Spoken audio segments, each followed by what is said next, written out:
વડાપ્રધાન નરેન્દ્ર મોદી દ્વારા વર્ષ 2025માં ટીબી મુક્ત ભારત કરવાનું આહ્વાન કરેલ, જે અંતર્ગત ટીબીના દર્દીઓને વધુ સારું નિદાન તેમજ સારવાર મળી રહે તે હેતુસર કલેક્ટર અને માનનીય જિલ્લા વિકાસ અધિકારીના માર્ગદર્શન હેઠળ આજરોજ બાયડ તાલુકા સ્થિત બાયડ સામૂહિક આરોગ્ય કેન્દ્રમાં નવીન ટોર્નેટ મશીનનું લોકાર્પણ માનનીય ધારાસભ્ય ધવલસિંહ ઝાલાના હસ્તે કરવામાં આવ્યું। આ કાર્યક્રમ દરમિયાન જિલ્લા ક્ષય નિયંત્રણ અધિકારી, તાલુકાના અગ્રણીઓ, તાલુકા આરોગ્ય ક્ષેત્રના પ્રતિનિધિઓ ઉપસ્થિત રહ્યા હતા। ટ્રોનેટ મશીન જે ટીબી અને રોગચાળાના ઝડપી અને સચોટ નિદાન માટે ઉપયોગી છે, ભવિષ્યમાં બાયડ તાલુકાની જનતાના આરોગ્ય માટે અગત્યનું યોગદાન આપશે અને આશીર્વાદરૂપ સાબિત થશે। ટ્રોનેટ machine portable battery operator machine છે।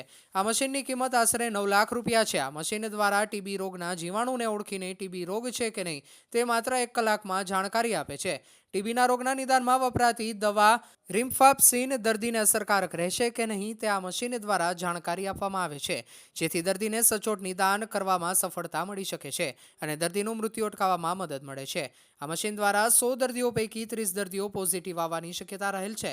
ટીબીના રોગ માટે વપરાતી સ્લાઇટ પદ્ધતિમાં 100એ 5 થી 10 દર્દીઓ પોઝિટિવ આવવાની શક્યતા રહેલી છે।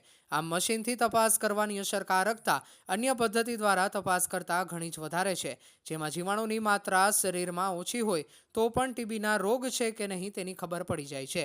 આપણું અરવલ્લી ટીબી મુક્ત અરવલ્લી, ગર્વથી કહી શકાય એવો સંકલ્પ આવો આપણે સૌ સાથે મળીને કરીએ। ટીબી હારેગા, દેશ જીતેગા। રિપોર્ટર કાદર ડમરી, અરવલ્લી।